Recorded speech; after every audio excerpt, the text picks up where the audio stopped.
All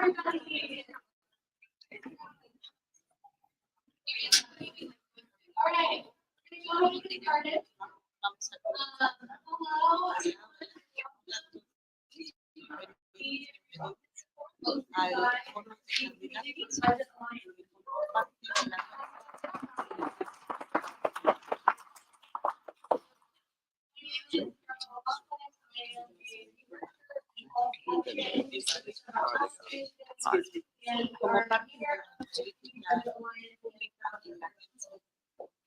We are super excited for you to hear from all the candidates tonight about their advanced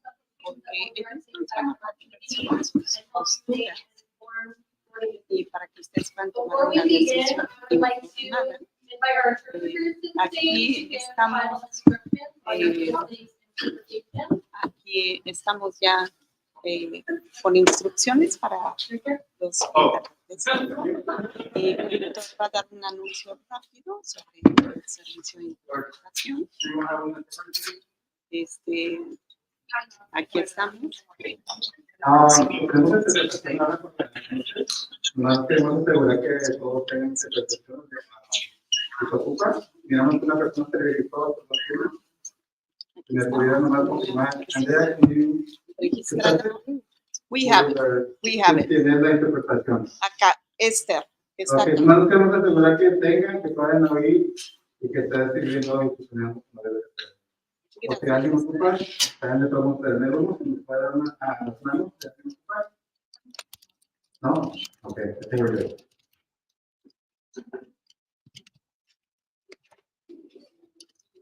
Okay, awesome. So thank you. Before we begin the program, I just want to put through the agreement that we're going to have the audience in mind during the program. To make sure that you have a really respectful discussion. We do ask that all attendees, parents, and audience members stay respectful and civil. Please refrain from any personal attacks and insults. In addition, please refrain from interrupting any candidate or other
And so we do all of this work in the city budget, but we're of course here tonight to hear from our mayoral candidates.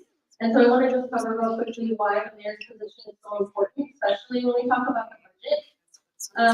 The mayor's role is critical in the budget process, and they have the power to oversee all city departments and operations, hire and fire top city officials, appoint or approve presidents to city boards and commissions, veto any policies or budget decisions made by the city council, represent the city and regional bodies such as the San Diego Association of Governments or SANDAG, which plans and builds transportation and freeway projects and public transit. And then, of course, they create the annual budget.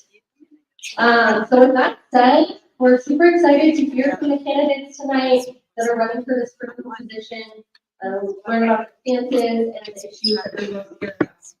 And I'll now introduce our moderator for the evening to explain the format of the forum and guide us through learning about the candidates' position.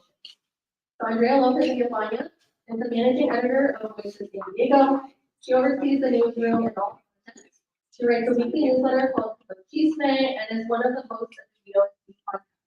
She graduated from the San Diego State University and works as a news reporter at the CBA. So please help me welcome Andrea.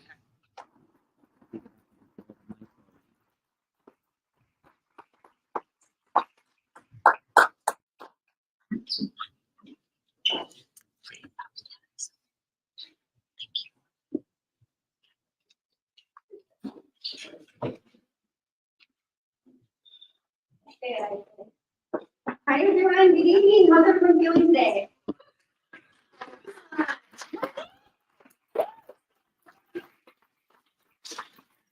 Good. So yes, my name is Andrea Lopez-Villafaña and I'm the managing editor at Voices San Diego. I think this is going to be a great forum. Hopefully you all walk away feeling really good. Hopefully you have lots of questions that are answered up here. Tonight we have 4 of the 5 candidates running for mayor. All 5 were invited and provided information about today's event. So I'm going to bring them up one by one on stage in order. So if I can have James Black to join us first. Jane?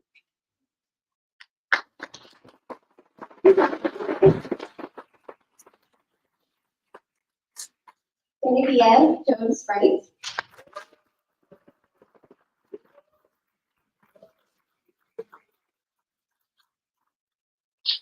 Dan Chikowski.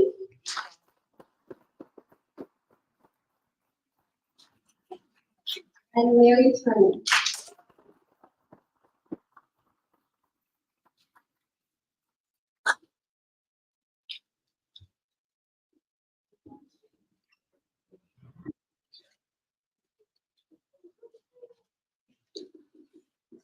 I just want to thank you all for joining us today. And as a reminder and note to our audience, the candidates have agreed to set the forum guidelines. And so I just want to highlight a couple of things. One of those is by coach and the registration form. The Community Budget Alliance 2024 Mayoral Forum Program Committee reviewed and selected questions for appropriateness and to avoid duplicate questions. But if you submitted a question and we do not get to it, our program organizers will make sure to send those to candidates so they know what questions are important to the community. Each candidate's name has been chosen at random to determine the order in which they will give opening statements. Each candidate will have 2 minutes for an opening statement. Opening statements will be followed by a series of open-ended and yes or no questions. Kelly over here, volunteer. She will hold both sides to let you know how much time you have left and maybe you can wrap it up as soon as she goes up. Candidates will be given 1 minute to respond to each open-ended question. I may ask follow-up questions because that's in the nature, but you will have 30 seconds to respond. And then for the yes or no questions, we ask that you stick to yes and no. At the conclusion of the forum, each of you will get 1 minute for closing statement. Each question will be addressed to all the candidates, and I will vary in the order in which the candidates answer. I did use by random. We use a handy little app that lets me select you guys by random. See. All right, let's get La started. primera pregunta. Candidates are expected to strictly adhere to time limits. A Sí, hay CBA coalition límites member will de display tiempo. countdown timer, as I said, I'll be over here on Y que volunteer. había So que make sure you keep an eye on it. hacer We'll get started on Sí, opening aceptar. statements. We'll start with Mayor Turner.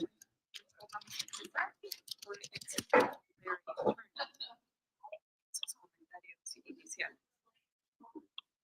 Y bueno, necesitamos que se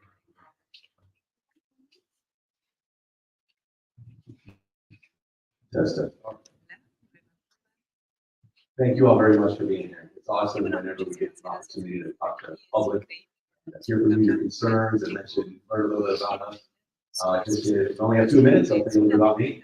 I am not a politician, and I wanted to be, and sometimes question why I'm doing this, because the political world is not very the new thing. So I'm sure all of us up here can tell you about that. But what I see are some things in the city that need change. We do not have a mayor right now. He's doing a very good job. He's doing a terrible job. So I want to tell you all that there's hope. We've got so much potential in the city that we can unleash and we can turn it around. There's so many great people out here in this audience and all the other communities I go to that you have the answer. You know you can do better. And to have a mayor's office at City Hall that pushes down their ideas on you without it doesn't treat the neighborhoods fairly, which is evidenced by the way the budget is spent, especially when it comes to infrastructure in certain neighborhoods. You know, even whenever I go around to some of the neighborhoods that are a little more wealthy, and they tell me about the amount of money that's spent on their roads, for example, how often the roads are fixed. And then I go through some of the other neighborhoods and the roads haven't been fixed for 20 or 30 years. I mean, it's just obvious. You know, we all know the consensus of these wrong. And you're ready for some change. So whichever one of us we pick, I know that we're going to bring a change. It's going to be great to see somebody besides Mayor Gloria up in City Hall. I'm looking forward to November. I think you all should be really happy about the future, whoever's up there, as long as it's not the incumbents. And I would also tell you, March 5th is really important. Some of you don't understand the top 2 vote here. So wherever you want to be up there in the top 2, got to do it on March 5th. So let's get what you get when it comes to November. So don't want you to be surprised by who's on those top 2. And please, not just the mayor, I know tonight's the mayor's forum, but think about those city council reps too. They need to be replaced. We want to see new faces in all those positions. Thanks. a los consejos. Thank you, Mayor. Next, we'll go to James. Hello, my name is Jane Louise Glassman. I have worked for a school district for about 2 decades, standing in that school district. I like to do my best when I'm at school, so I'll be as positive as I can, and professional. I'm a graduate of San Diego State University, Maricosta College, and Palomar College. Graduate with a Bachelor of Science degree in Child Development, an Associate degree in General Studies, and an Associate degree in Foreign Languages. I studied Spanish, French, and German at Maricosta College, and I took 1 semester of American Sign Language at Palomar College. Took 1 semester of German because I didn't have enough time. I have been a homeowner and resident in the city of San Diego since 1998. I have lived in San Diego County all my life. At a Boys and Girls Club, I was Young Lady of the Year twice. At Palomar College, I volunteered as a chapter officer for both honor societies, membership secretary, and point secretary. For my HOA, I volunteered as treasurer and secretary. In athletics, I was in 2nd place in the girls 16 to 18 division in the area finals in both seasons. I competed in the Pepsi-Cola NBA hot shot competition and represented the NBA Clippers. I played college volleyball and college tennis for Maricosta College. I coached the girls' JV tennis team at Hawthorne High School. That's a bit about me. Thank you, James.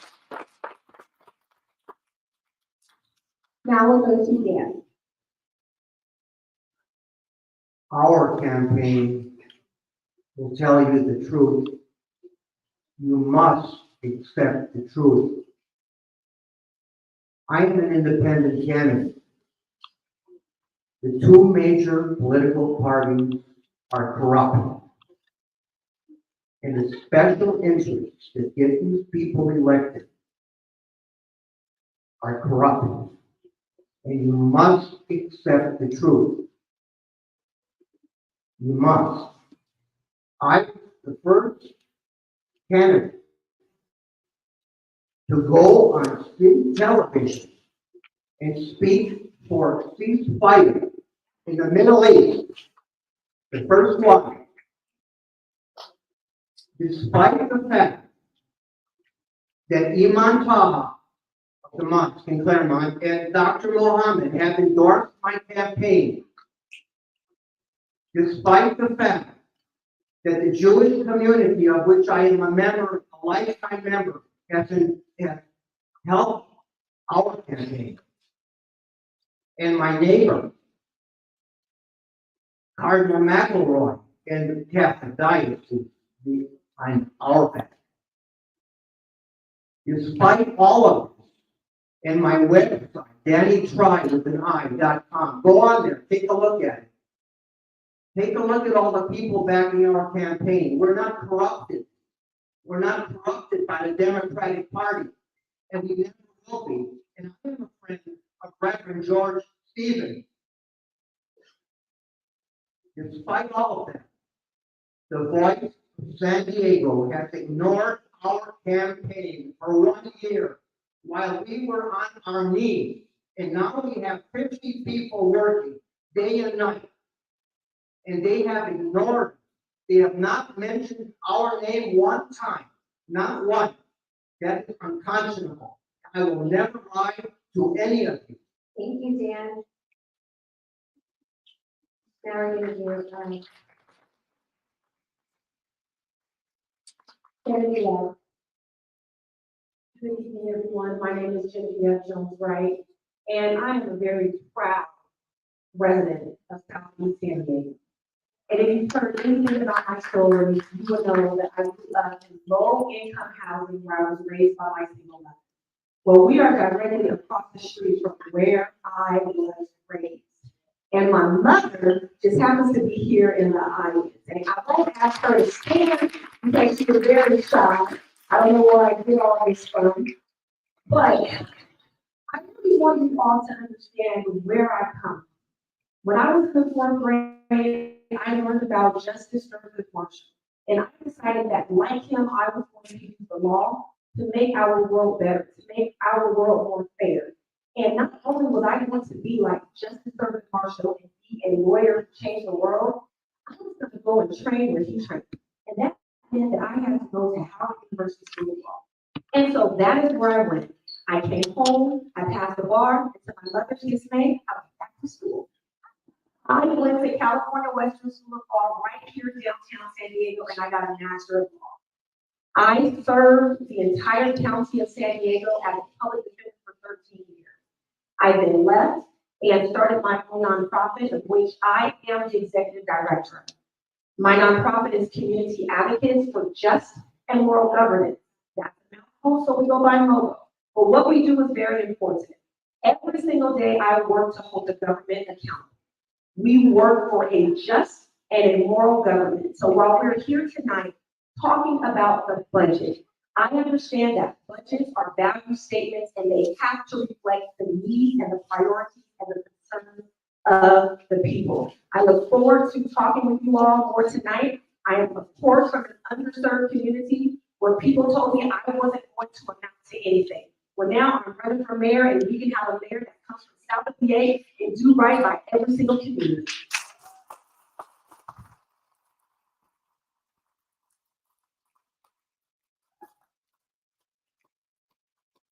Thank you to you all. We're going to start with an open-ended question on flooding, and this question will be read by a community member representative with the pillars of the community.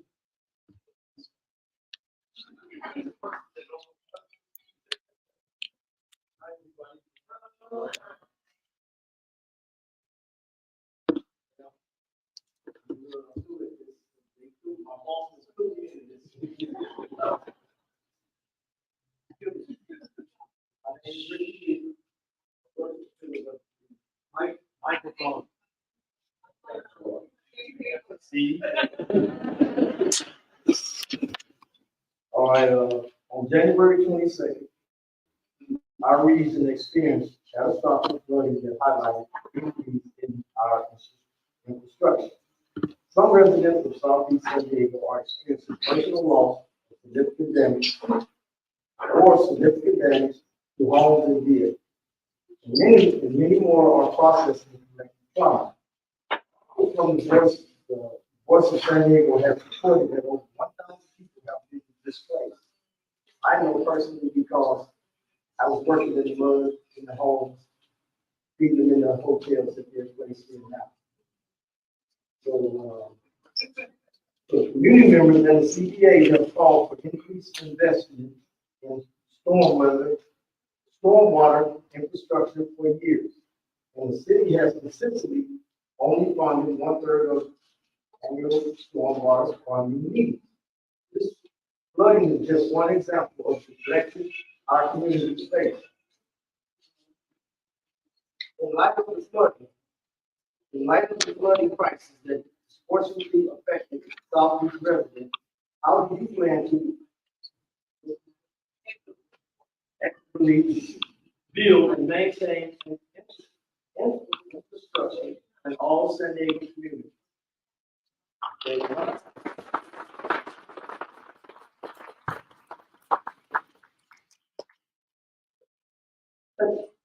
I'll repeat the question. But repeat it off the job. In light of the flooding crisis that disproportionately affected Southeast residents, how do you plan to equitably build and maintain infrastructure in all state and local communities? I'm going to start with Dan. You have 1 minute to respond. We are going to cut many city departments. We are going to cut the pay of the top administration by 10%. When I'm elected mayor, I'm going to take a 20% pay cut. And we're going to balance the budget without borrowing money and without issuing bonds. We're going to run a campaign of austerity where everyone in this city will contribute. Now, without vision, the people shall perish. William James. This administration has no vision, none at all. But our campaign, we have a vision. We have a vision to eliminate the $4.5 billion infrastructure deficit, which is unconscionable. With no planning, they don't plan. They have no planning. Thank you, Dan. I'm going to follow up really quickly and I'll give you 30 seconds to respond. How would you determine, for you, Dan? A follow-up question. How would you determine which departments you should cut from, keeping equity in mind? Very good question. Our campaign, we have the greatest minds, the brightest of the bright in this city. McGeorge Law School graduates, top engineers, medical doctors, PhDs, economists. In fact, our former Asian, Mr. Gwynn, Dr. Gwynn, who didn't make it to the ballot, he's an Asian, he is on our campaign steering committee. And he will be in my administration. And we. We'll move on to Cynthia. Thank you. We are talking about equity. And when we talk about equity, we have to be precise. The 8 freeway divide is a very real divide. We are talking about systemic neglect. We're not talking about just past practices, but we are talking about current practices that have perpetuated the very thing that resulted in the flooding. The flooding was avoidable, it was preventable, and when I hear about the thousands of people who were displaced, the only answer that anyone should give that wants to be your mayor is that we have to fund the communities who have been left behind. We have not been maintained, we have continued to be underserved in the resources. This is an equity issue. Until we get the communities up to standard so they can catch up, then we can continue to do non-critical projects, but that is how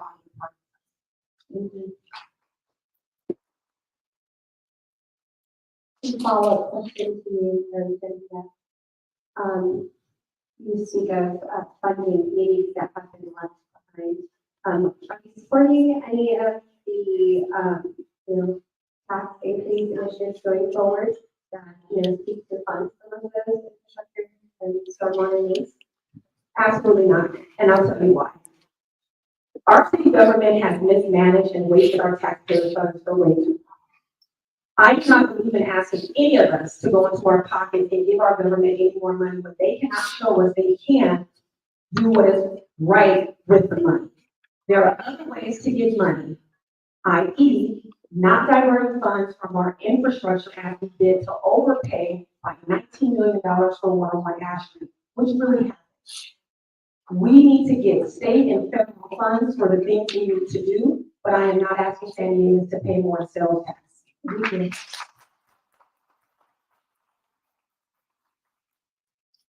But you, Mary. As was already said, this is so old. It's been going on for far too long. And I had the honor of driving through the neighborhoods before the floods came. And some of the community leaders were showing me, the decades of decay to your infrastructure. And I've seen this in other neighborhoods as well. And just as Genevieve said, the ones that need to get the improvements first, are the ones that are so far behind. And that's going to be the primary focus that we have, is to get everybody back up to speed. And I know it sounds, real popular to some of the folks. They think that they're not going to get, their areas improved upon, but we've got to get everybody up to speed, especially when it's a life and death situation. This is something that they try to move money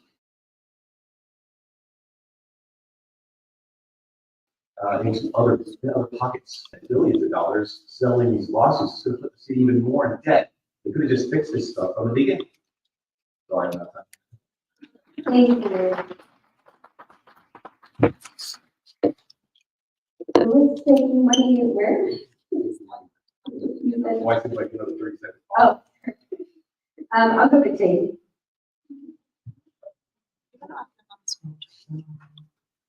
Flooding was pretty bad. I had to take off my shoes and socks to walk across the crosswalk to get to Mary Mesa High School because I walked through about 6 inches of water. I feel bad for the students who need to walk to school and have soaked shoes. Anybody should do better. Money should not be wasted on things like 101 Ash Street. That was a terrible shame. I have worked with budgets before. I volunteered as the treasurer section and also a member at large for that HOA. And we looked carefully at the budget and we talked with the company that helped us to manage Mayoral, where I live. And it's just so important to listen to all the experts and talk to the city. The mayor needs to listen to the council members. Thank you, Jane. We'll go on to our second open-ended question. This one has to do with justice, and it will be read by a mid-city representative.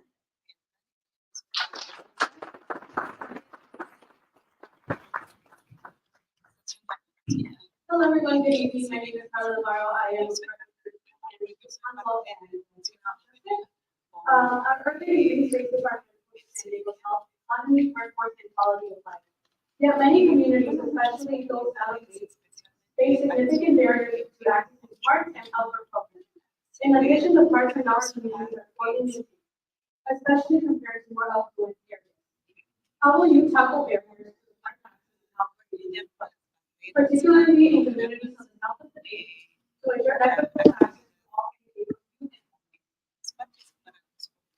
Thank you, Kayla.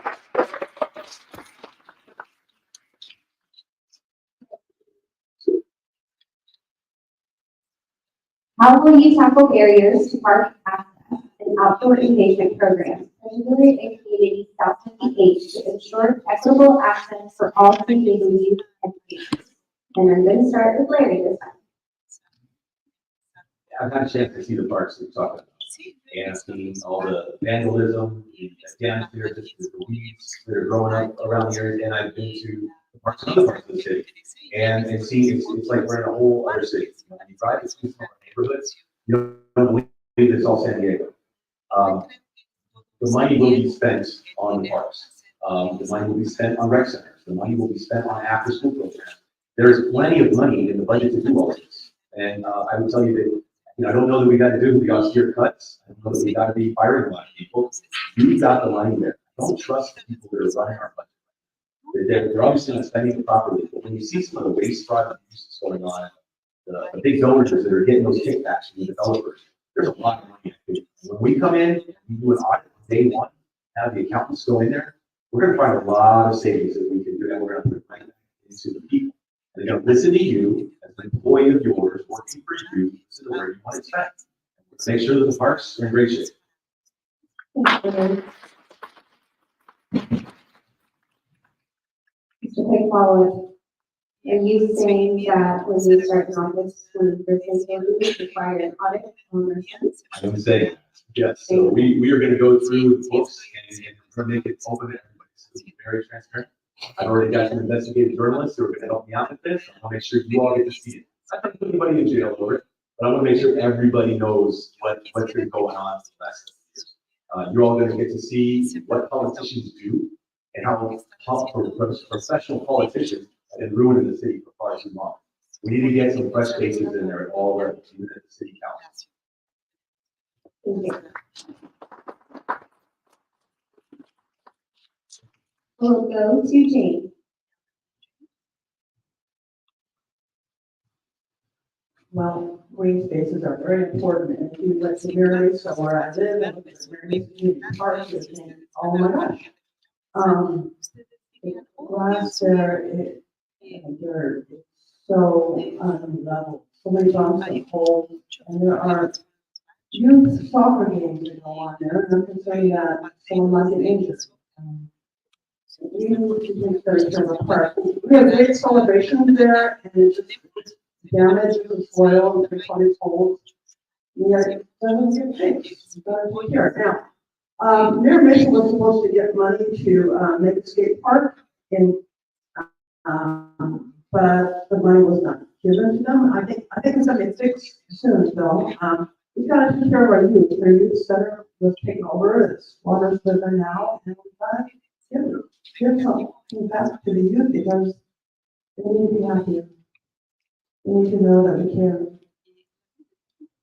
Thank you, Jane. Next will be Jessica.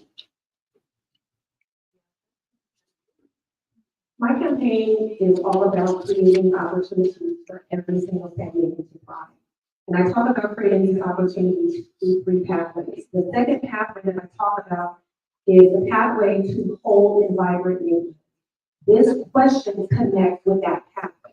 When we talk about our parks, when we talk about our green spaces, when we talk about places for our children to run around, this is how we begin to build whole communities and neighborhoods. So I would prioritize equitably the parks all around San Diego. But that means, going back to the equity issue, that community members in the City Heights, for example, would be heard. There's an initiative right now to make some renovations to Henwood Park. Why has that not been done yet? We need to hear from community members about how they would like to see their neighborhoods look, how to make their parks safe spaces for children, and I'm committed to doing that. Thank you. This is not my campaign. It is your campaign and our campaign. and we. Darian Tolliver, a professional African-American basketball player, professional at Lincoln High, right here. He came out of Lincoln High, played. He's on my campaign staff. He's helping us. We are a colorblind campaign. Coretta Scott King wrote my father and offered to meet with him. We are a colorblind campaign. But you, all of you need to wake up to the corruption of the two major political parties. And why I quit. Maybe you don't like to hear the truth, but you need to hear it. You need to hear how the special interests fund these Democratic candidates year after year, and I'm an independent. And what I tell you, I give you my word. We will find the funds in the budget. Thank you, Gary. We'll move on to our next open-ended question. This is on democratizing power. Wow, that's a hard word to pronounce. Democratizing power. This will be read by the City Representative.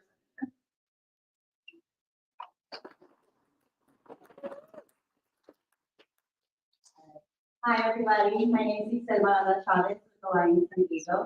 The question I have is, in September of 2023, tens of thousands of people seeking asylum have been dropped in stations to appear immigration court as their final destination to the U.S.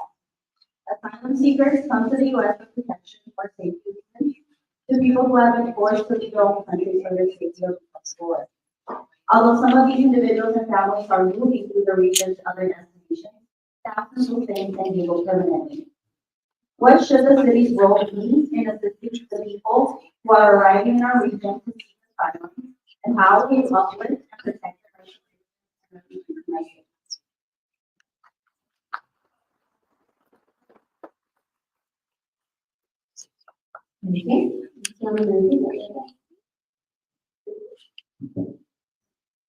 What should the city's role be in assisting people who are arriving in our region to seek asylum?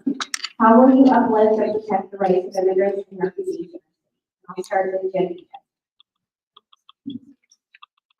San Diego is a border city. So we must understand that migrants and people who are seeking asylum are going to come to San Diego, whether it is a pass-through point or whether it is their final destination. But we have a responsibility to assist people who are fleeing other countries based on persecution or war, and we have a responsibility to help out every citizen. I do not have a scarcity mindset. We know that we have money to take care of us as human beings. We have to do a better job as a city, collaborating with the counties and also with federal agencies. It is time for our federal counterparts to also help and assist. And as mayor, I would leverage my relationships with people who are in other agencies and positions to make sure that we do right by the people who are here in San Diego continue to be a welcome. Sam? Here's more truth that you probably do not want to hear. I train for Ironman in Hatumba. I go there every week, and I see people going through the border fence like a sieve, like water coming through a sieve. Well, let me ask you a question. Why do we have the Department of State? What do? Okay, they have a process for these people that come in, and they need to come through in a legal process, not just coming in willy-nilly and running through the border like it's an open border, like there's a leak in your plumbing. It's ridiculous. Now, I believe in humanity. My father attended seminary, and I want to help these people. But we can only help so many people, ladies and gentlemen. We have America, we have all of you there. Now, my primary mission is to help all of you, and then if we have anything relating, our administration at 202 C Street will help those that need help. My primary obligation is to all of you. Jane?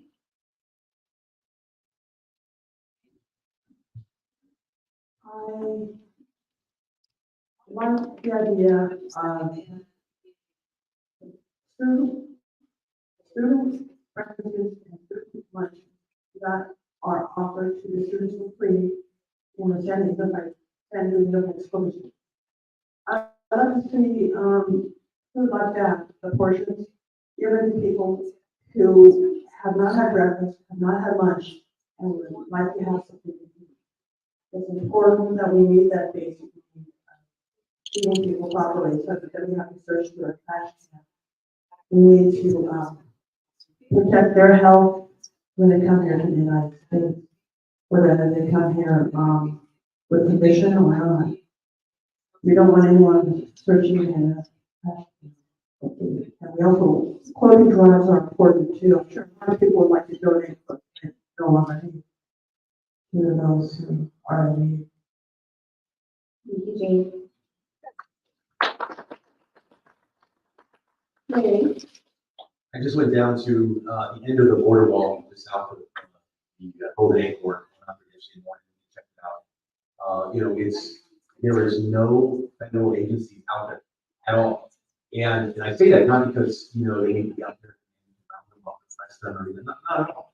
But we got to offer these people some humanitarian assistance. We can't just have them coming into our area, not speaking the language. Many of them don't speak the language, don't know the area, don't have people here that are caring for them. They have no water. We are so much better than that. And when our city, and I know that our city is full whenever some of these hospitals are being dropped off, yet no city resources are being offered to them.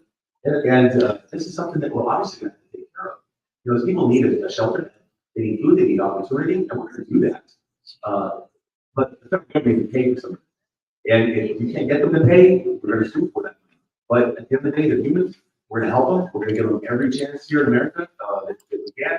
But it's a humanitarian crisis that we need to tackle. Thank you, Larry.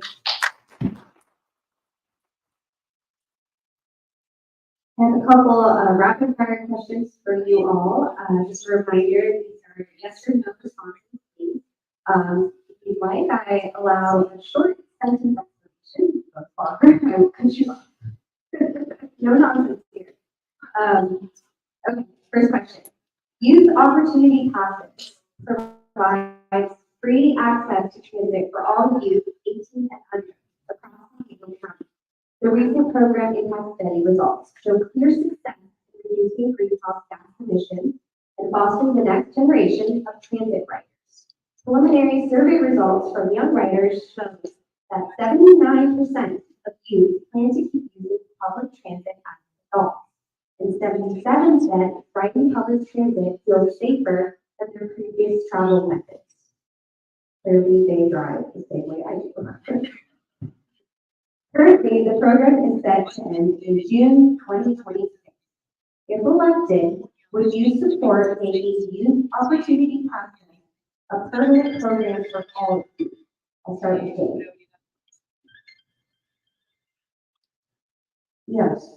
I I think it's very important that students get one of these. I use mine each month now because I need to get a card to come here this evening to rent a car. I think it's very important that students should value one of these.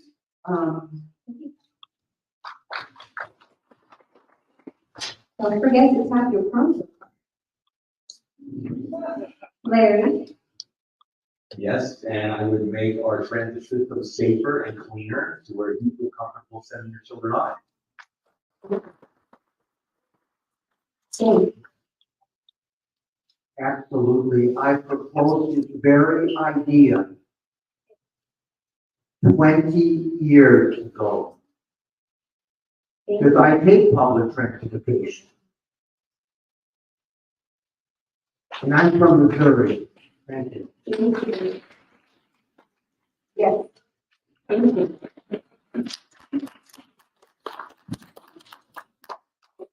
Okay. Another one, yes or no, or a short sentence. According to the U.S. Immigration Policy Center, UCSD, the foreign-born population in this city speaks at least 70 different languages and dialects. and approximately half, 50.9% of the foreign-born population in the city are limited English proficient. Despite this, the city of San Diego currently has limited interpretation at most meetings and events and does not translate most material for non-English speakers to participate in city matters. Will you commit to funding a comprehensive citywide language access program that provides written materials in languages other than English and allows residents to easily engage in city council meetings, citywide programs, and community meetings opportunities in a native language? Yes, and I'll do more than that, much more. My graduate degree is in linguistics, foreign language. I will go out there and work personally to help as mayor. I have no problem with that. My mother and father came from Europe. English was the second language. I grew up in language. Thank you. James.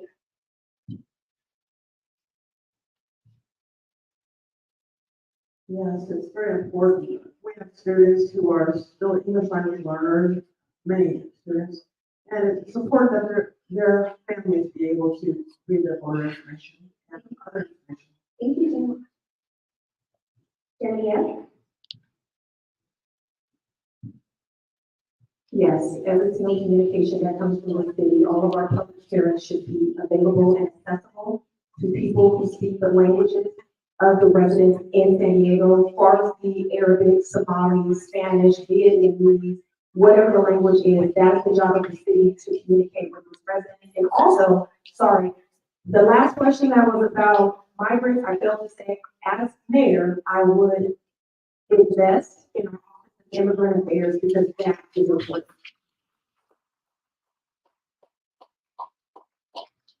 If there are any other comments that you guys wanted to add, you will have a couple of minutes once we finish the questions. Larry. Yes, my wife's family is all first generation Mexican, so I got to see this personally with their family, and it really hits home with me. So I am very much in favor. We will return to our open-ended questions. This one is on housing and tenants' rights, and we have a representative of the case.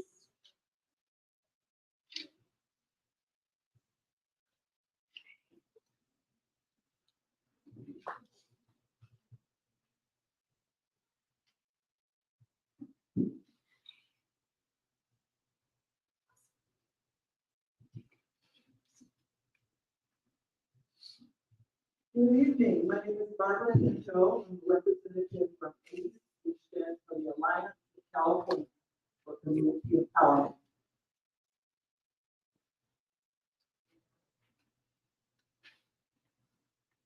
San Diego's escalating homelessness crisis underscores the need for proactive measures, such as increased funding for prevention-focused programs to address the root causes.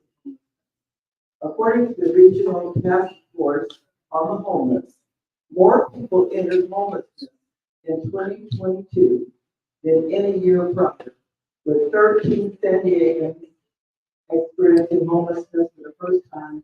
Every 10 San Diegans were housed through a program.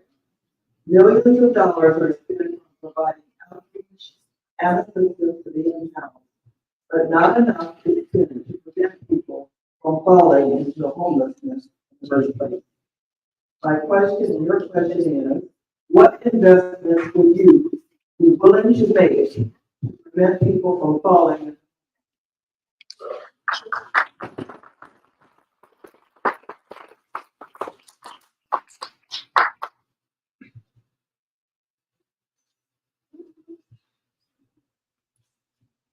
We'll start with Larry. That's a great question, and it's something I talk about a lot when I go to meetings, and something that people just really don't address very often, is that tying that intelligence network out there, social workers that are identifying these people beforehand. And that ounce of prevention is worth that pound, right? If we can identify these people beforehand, even if it does cost us a little bit of money, a little bit of job training, a little bit of extra $200 a month, these are things that even if you don't have the passion where you see it on that side, even on dollars and cents side, it saves us so much time. You know, so you're just looking at it as an account. That's what we got. We gotta find these people that how do we, we're gonna redouble our efforts on this, on the social worker side. Reaching out to all those people that are on the verge, all those people that are at the cusp of it. We identify them early on, we can do that. And there's so much money there. I see so much wasteful spending with the nonprofits. There's so many good ones, nonprofits. There's many of them that are not using their money properly. And, you know, I can talk to you for hours about that. However, I'm just telling you, our city has enough money to be able to put out that effort and assist the people before they make home. Thank you for bringing that up. That's great. Mary,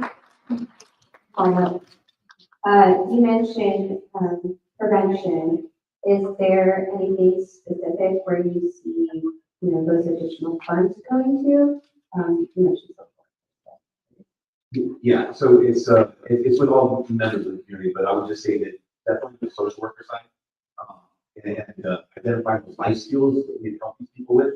Not everybody has parents or school teachers that help teach them those things that keep us, you know, in paying rent, paying our bills, balancing the checkbook, all that.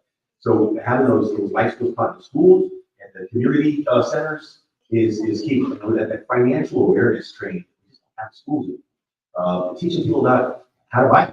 You know, the opportunities there. Find people that are renting houses for 40 years and could have bought them so long ago. So just educating people is. Thank you. For those who didn't hear, I'm endorsed by ACE Action, so I better do this. San Diego is expensive. Okay? We are the most expensive city in the entire nation, and we pay the highest utility rate in the entire nation.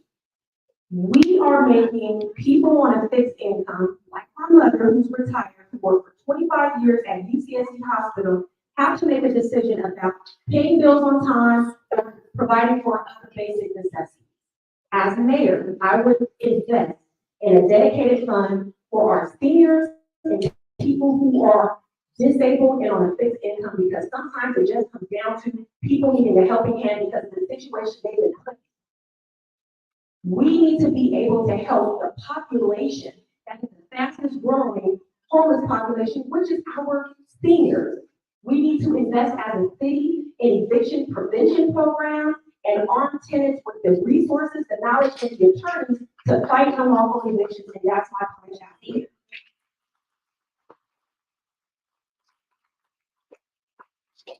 go to Eugene.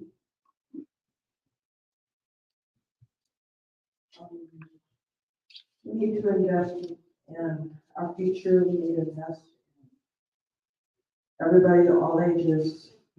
California had a very hard time being closed for so long. People couldn't work, people had to, they're not getting any money from people who rented from them. California was closed for way too long, it should not have. California is doing much better if we had not been closed so long. Now, I know that there is a homeless population who has special needs. Like I have seen at least one person with autism. I know he has autism because I know it's signs, and he needs help. Many people need help. They need to be known better. They need to see what they really need, what the underlying things are that they really need for their special needs.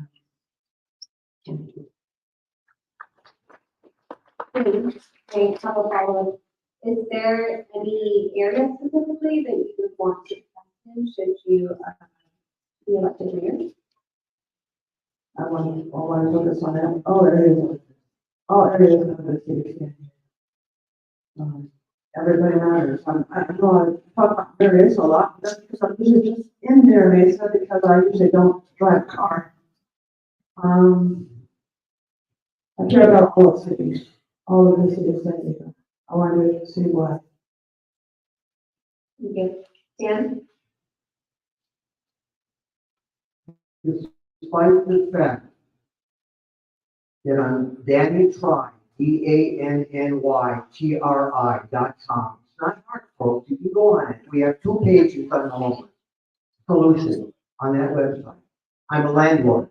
I've taken in the homeless. I've taken them in to my home without paying rent, without reservation. And as a landlord, I will go to other landlords and get them to take in the homeless. And this is why Voice of San Diego has ignored our campaign. This is why they have done it, because they know we're a threat. They know it. We have solutions, ladies and gentlemen. But you've got to go on DannyTry.com. Thank you. Thank you. The next open-ended question has to do with worker justice, and this will be read by a UPW representative.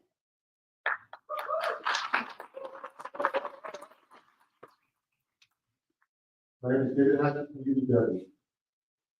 Working families are having difficulty making ends meet in San Diego. To barely for basic needs, an individual must make at least $56,000 annually. For a family of four, that figure skyrocketed to almost $140,000. Yet, 1 in 4 people are struggling to get by on less than $26,000 a year. Disparity is dark. Pressure families already are on the stagnant wages are like a good-paying job and high-wage employers. High rates of wage theft and difficulty accessing affordable child care and elder care all contribute to families struggling to make ends meet. My question is, how will you improve wages and working conditions for families and defend workers' rights?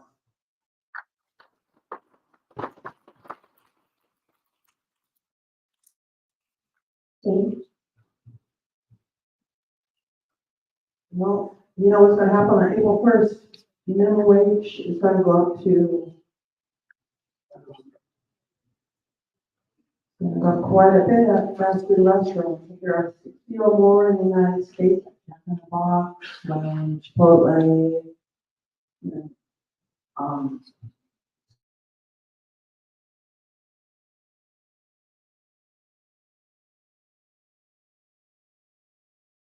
fast food restaurants. There are at least 60 in the United States. Look for looking at some restaurants that make it work. I'll be for them. I will say, we are going to be priced out. Even people that work at fast food restaurants, they're going to be priced out.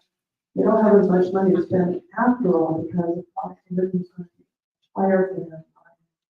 They're about everyone has a seat. Thank you. Thank you. Go to Dan. My Uber driver coming up here asked me the same question. With the city hire. I'm gonna tell you what you don't want to hear, first of all. When I graduated from SDSU in 1982, it was a big recession. In my first job for 1 year, I cleaned toilets at the old Home Federal Bank. Now, the cornerstone of my campaign, and again, you will not want to hear this, but the cornerstone of my campaign is predicated on American old-fashioned hard work and initiative. Now, there comes a point where we have to be held responsible for initiative. I broke down when I had to clean those toilets, but I did it. And ladies and gentlemen, it's a double-edged sword. We cannot save the city's budget and completely fund people because they're not making ends meet. Now, I realize that, but as mayor, I will do everything possible to enable all of you. Thank you, Dan. Anybody else? We have to take care of the people who take care of us. And workers make our city run.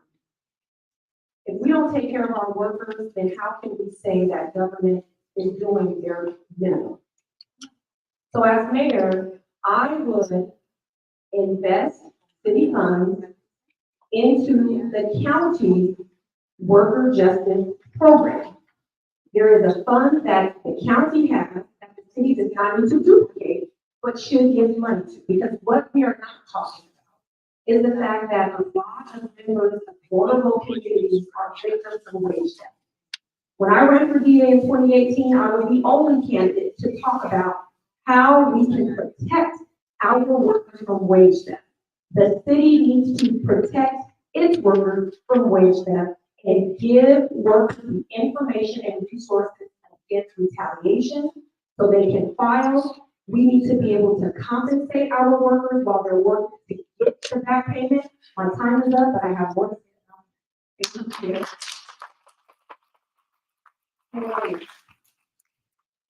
I was definitely enact policies. I'm a union worker right now, and I love the unions. But more importantly, I think is to really turn on the economic.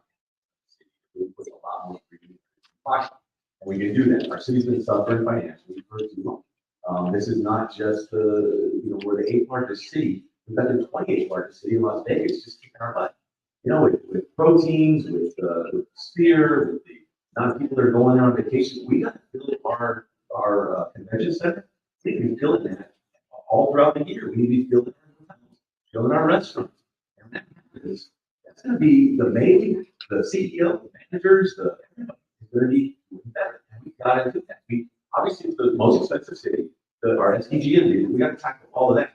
However, whenever we let these businesses do better by empowering them, it's going to help us. All right. I'm very excited about stopping the flow of businesses out of our city. That is killing us right now. We need to be able to get them to stay here. Thank you. Our next open-ended question has to do with redefining public safety. And this will be read by a ACLU representative.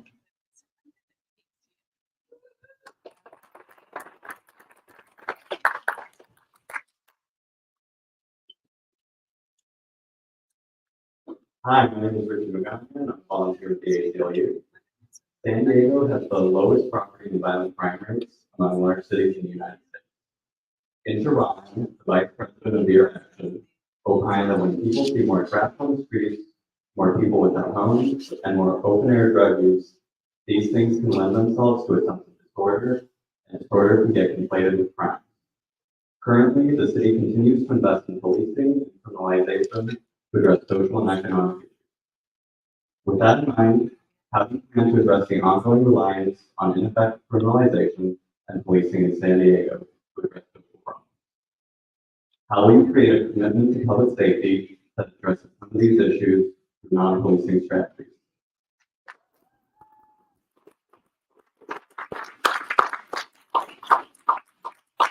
I have a two-part question. With that in mind, how do you plan to address the ongoing reliance on ineffective criminalization and policing in San Diego to address social problems? How will you create a commitment to public safety that addresses some of these social issues through non-policing steps? We'll start with Jenny. One of my many hats is a criminal justice reform advocate.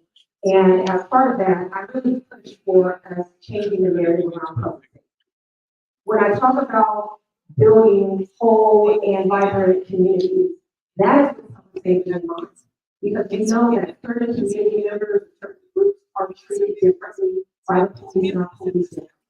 Our city has done a horrible job with curbing racial profiling, addressing disparate outcomes for people who look like me. We have to be serious about what public safety means and broaden that definition to mean that we are all safe and secure from even law enforcement. We have to reallocate monies that are used where we prioritize the police being first responders. They're not equipped. If you ask them, we got one right up here. They don't want to do half the stuff that we're asking them to do, and they're not doing that.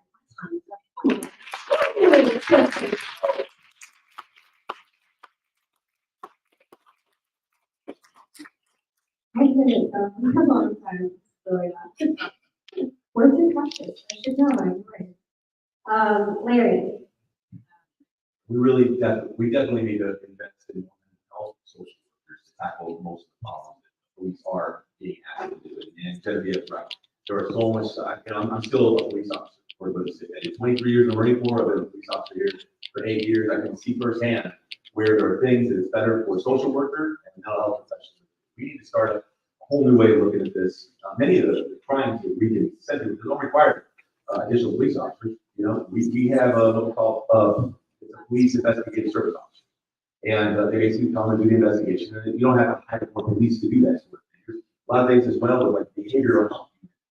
We have these PERTs or psychiatric emergency response teams that go out with the police. But as a friend of mine and I were talking about recently, the police don't get the training that's necessary to work with that PERT. We need to have specialty fields within the police where they are better trained on the mental health problems.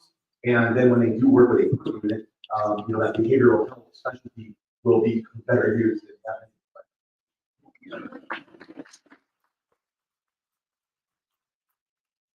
it's a big question. Dan, I understand this is a partisan problem. That's fine. It's fine with me. I have no problem with that. But I will tell you that 250 years ago today, in Philadelphia, they debated the very same issue. And we are on a merry-go-round, ladies and gentlemen. And we need to get off the merry-go-round. Now, my frustration will be colorblind, completely colorblind. And I do agree with Mr. Turner. PERT needs to be expanded greatly, psychiatric emergency response. Because without PERT, we cannot go against the onslaught of mental illness on our streets. And most of the problems we have, if not over 50% of the problems, are people that have great mental problems. We need to help them and reform Medi-Cal. For one thing, Medi-Cal is part of the problem because they throw people out the street after they're in the hospital for 24 hours. We can't do that. That's not humane. Thank you. James,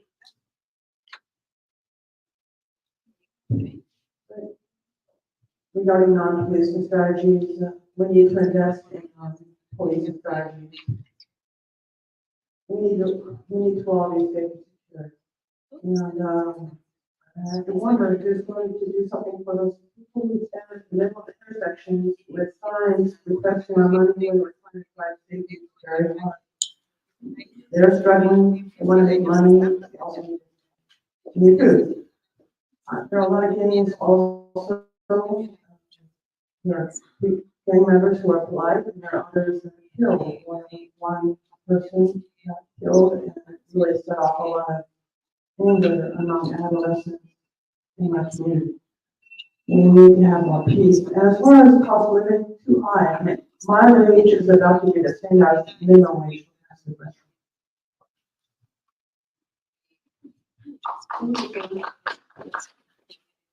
we'll go back to the rapid fire questions again. A reminder, yes or no is totally fine. You don't need to ask questions, but if you wish, a sentence is fine. Last year, the city approved the tenant protection ordinance, a crucial first step in providing more protections for renters. One example of how tenants are evicted through no fault of their own is when landlords evict residents to do remodeling projects. Given the recent flooding we have experienced, there are concerns that folks will be evicted at high rates to remodel. Do you support strengthening the tenant protection ordinance to include a ban on evictions due to remodeling? And I'll start with Dan. Yes or no?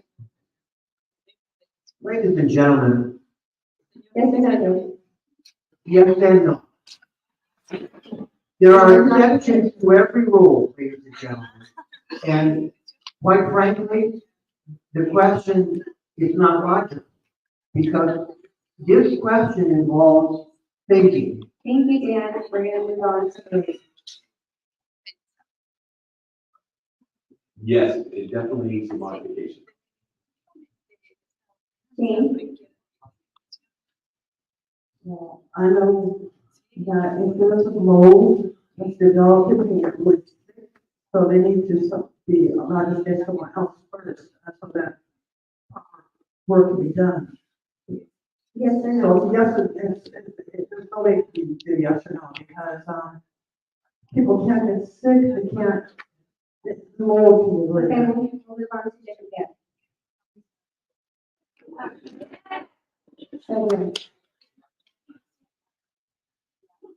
Okay, next one, again.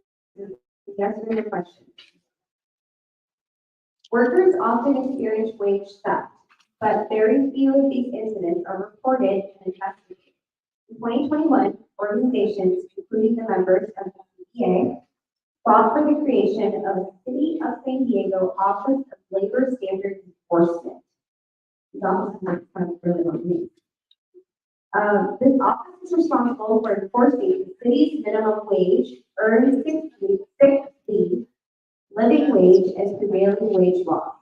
Although we know wage theft is extremely common, the office only received 39 complaints last year.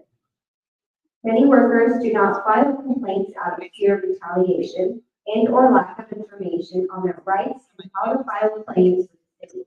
In addition, the Office of Labor Standards Enforcement does minimal worker outreach to ensure workers know about the office. Will you support adding annual funding to the Office of Labor Standards Enforcement to fund worker-centered outreach in partnership with labor, community, and worker-centered organizations, and know your rights training to ensure workers know how to assert their rights with the city? Yes or no? We'll start with Larry. Yes. James? Yes. Genevieve? Yes. Dan? Yes, absolutely, because actually, it's a human right to be treated with dignity when you're earning wage. Thank you, Dan.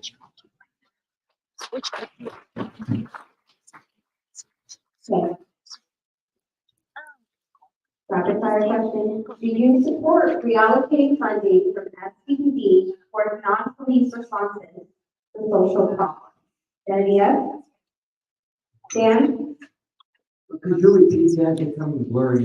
Do you support reallocating funding from SBPD for non-police responses to social problems? SPG from the police board. I'll repeat it again. In general, no, I don't support that. In general, no. Thank you. Jane? That's amazing. Okay. Larry? Yes. One more yes or no. The Community Budget Alliance believes the city budget should reflect community needs. Our city should be transparent about how it spends public dollars, and the community should have a say in the distribution of public resources. The question is, will you commit to meeting with the Community Budget Alliance at least twice each budget cycle to help ensure the city budget reflects community needs? James? Yes. Genevieve? Larry? Yes, we work for you. Dan? If we have the time, we meet every week with no problem.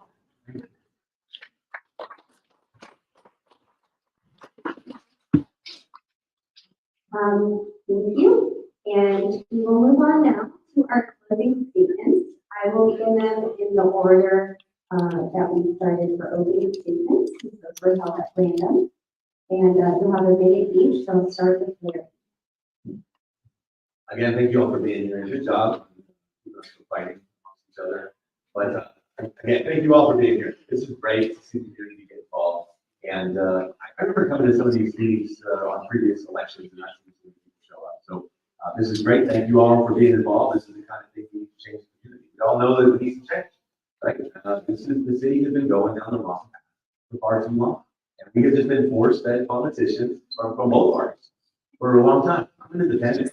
I'm not a politician, and I don't want to be one. And I'm not trying to use this to jump to another job after. No. I I want to just retire after this and be done and raise my 2 little kids. That's what I'm doing. You know, I'm San Diegan who just feels that the city is not the place where right now, it's optimal for raising my 2 little kids. You know, 1-year-old and a 2-year-old, and that's fine. You know, I hope that the mayor would have done a better job. I was really hopeful when he took over. I thought that things were going to change, and they haven't. It's time for us to just stop this car and we got to fire these people. As much as you might like them, they're just not doing the right job. It's time to fire them. You got to get somebody to do that. Thank you. Jane?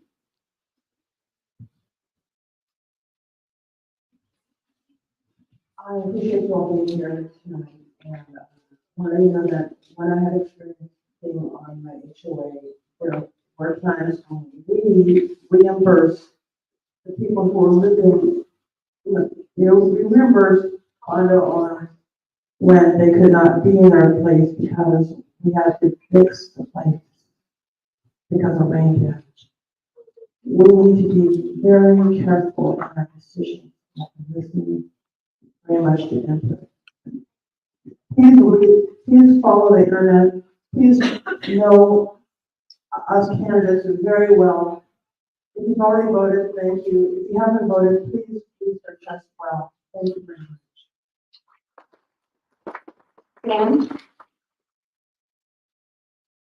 I didn't come here tonight to get your vote. I came here to tell you the truth.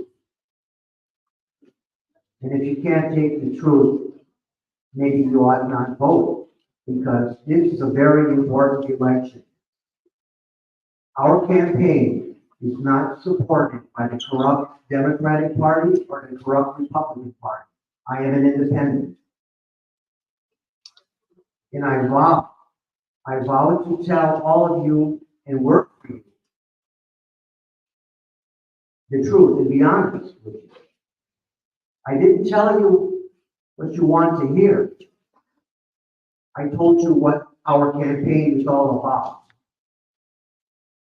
And God willing, we will overcome and we will make it, despite the fact that Voice of San Diego ignored our campaign for 1 full year and never mentioned our names, the hundreds of people behind our campaign.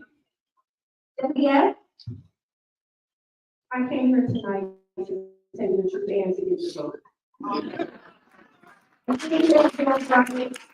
I believe I am right for San Diego. It is time to get our city moving in a different direction. I can share everything about myself that I can, but I'm an attorney who has been dedicated to changing policy. I've influenced city policy, not just as a public interest attorney, but also as a city commissioner. And when I talk about my commitment to every single community, I mean that. I can't talk enough about my mother because she instilled in me a lot of values. I would see my mother along with Connie, who's sitting right next to her. They're both retired from UCSD Hospital, and they would go on strike, and they would fight for workers' rights. And I saw my mother still go on strike when what she was fighting for would not benefit her, benefit the workers who were behind her. That's where I come from. That's why I fight for everyone. That's why I fight so that everyone who's impacted can have a voice at the table. And that's why I want to be the mayor. Thank you.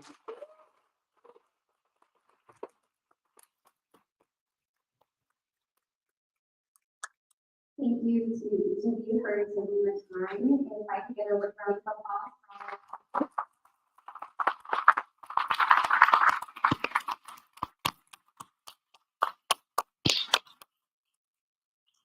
Yes, thank you again to our candidates, and thank you to our moderator, Andrea. Another round of applause.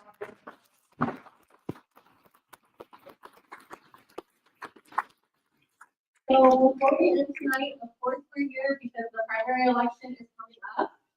So please remember that the primary election is on March 5th. Vote by mail ballot can of course be returned by mail or at a drop-off location or at your county election office. And it must be postmarked on or before election day. And then vote centers open early as well. They're actually open today for voting. These QR codes, you can use them to help find your ballot application or your vote center. And then finally, if you agree with the community budget alliance shared tonight, please join us in taking action. Taking action together is really how we can win for our communities and they're really listening to community needs. You can visit our sign-in table to register for updates or follow us on Instagram at CBA_San Diego. And as we conclude our event today, I would like to leave you with these powerful words from Frederick Douglass. Power conceives nothing without demand. It never did and it never will. So as we wrap up, we just lastly just ask that you, we have a little bit of extra time, so feel free to mingle with team members. We have an activity in the back that asks what program is perfectly in your community and what the next mayor can do to show that they listen to community needs. Please put your thoughts on the board. We're going to share after this. Also share any questions. We really appreciate your presence here. We also need to be out of the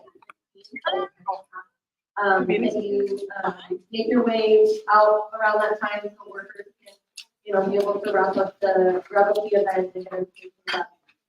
Thank you again for joining. We hope you found tonight's discussion enlightening and really informative vote. And have a wonderful evening. Thank you.